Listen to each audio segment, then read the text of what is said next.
You want answers? I want the truth! You can't handle the truth! Can you handle the truth? What is the truth? How can we discover the truth? And how can we distinguish the truth from falsehood? The following is part of a lecture by Robert G. Ingersoll, born 1833, died 1899. Robert Greene Ingersoll is too little known today, yet he was the foremost orator and political speechmaker of the late 19th century America, perhaps the best known American of the post-Civil War era.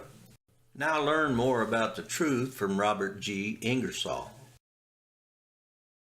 Truth is the intellectual wealth of the world. The noblest of occupations is to search for truth. Truth is the foundation, the superstructure, and the glittering dome of progress. Truth is the mother of joy. Truth civilizes, ennobles, and purifies.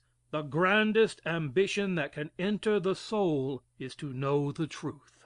Truth gives man the greatest power for good. Truth is sword and shield. It is the sacred light of the soul.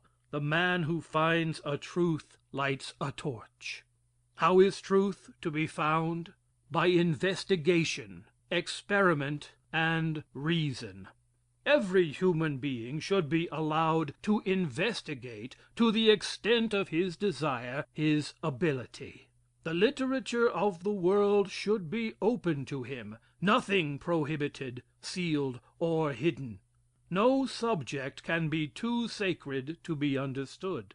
Each person should be allowed to reach his own conclusions and to speak his honest thought.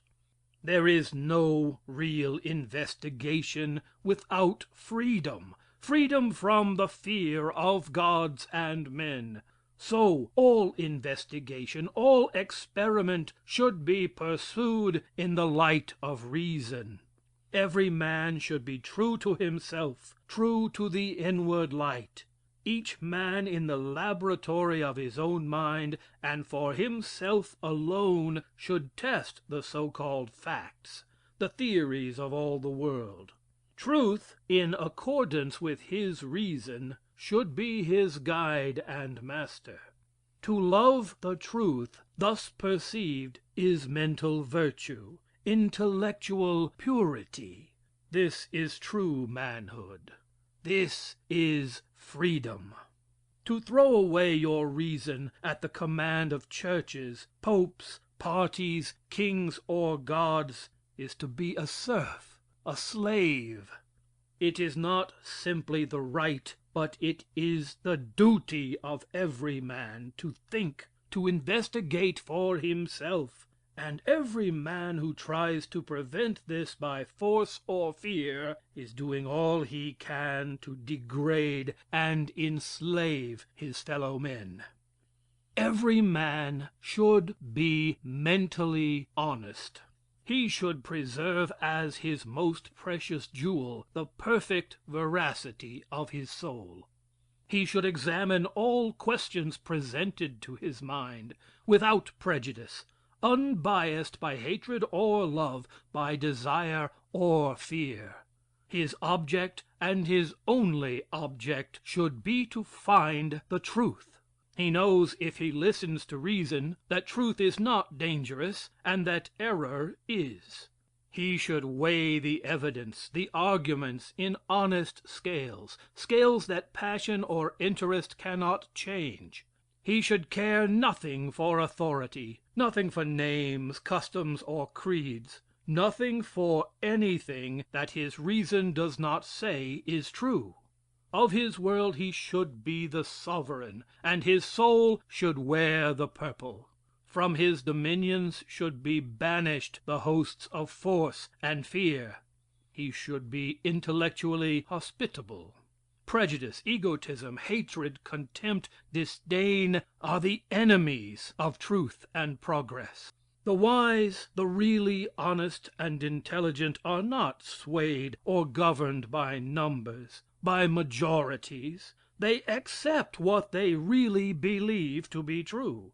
They care nothing for the opinions of ancestors, nothing for creeds, assertions, and theories, unless they satisfy the reason. In all directions they seek for truth, and when found, accept it with joy. Accept it in spite of preconceived opinions, in spite of prejudice and hatred. This is the course pursued by wise and honest men, and no other course is possible for them. In every department of human endeavor, men are seeking for the truth, for the facts. The statesman reads the history of the world, gathers the statistics of all nations to the end that his country may avoid the mistakes of the past. The geologist penetrates the rocks in search of facts, climbs mountains, visits the extinct craters, traverses islands and continents, that he may know something of the history of the world. He wants the truth. The chemist, with crucible and retort, with countless experiments, is trying to find the qualities of substances, to ravel what nature has woven. The great mechanics dwell in the realm of the real. They seek by natural means to conquer and use the forces of nature. They want the truth, the actual facts. The physicians, the surgeons, rely on observation, experiment, and reason. They become acquainted with the human body, with muscle, blood, and nerve, with the wonders of the brain. They want nothing but the truth. And so it is with the students of every science. On every hand they look for facts, and it is of the utmost importance that they give to the world the facts they find. Their courage should equal their intelligence. No matter what the dead have said or the living believe, they should tell what they know. They should have intellectual courage. Every man should have the courage to give his honest thought. This makes the finder and publisher of truth a public benefactor. Those who prevent or try to prevent the expression of honest thought are the foes of civilization, the enemies of truth. It will not do to say that certain ideas are sacred, and that man has not the right to investigate and test these ideas for himself. Who knows that they are sacred? Can anything be sacred to us that we do not know to be true?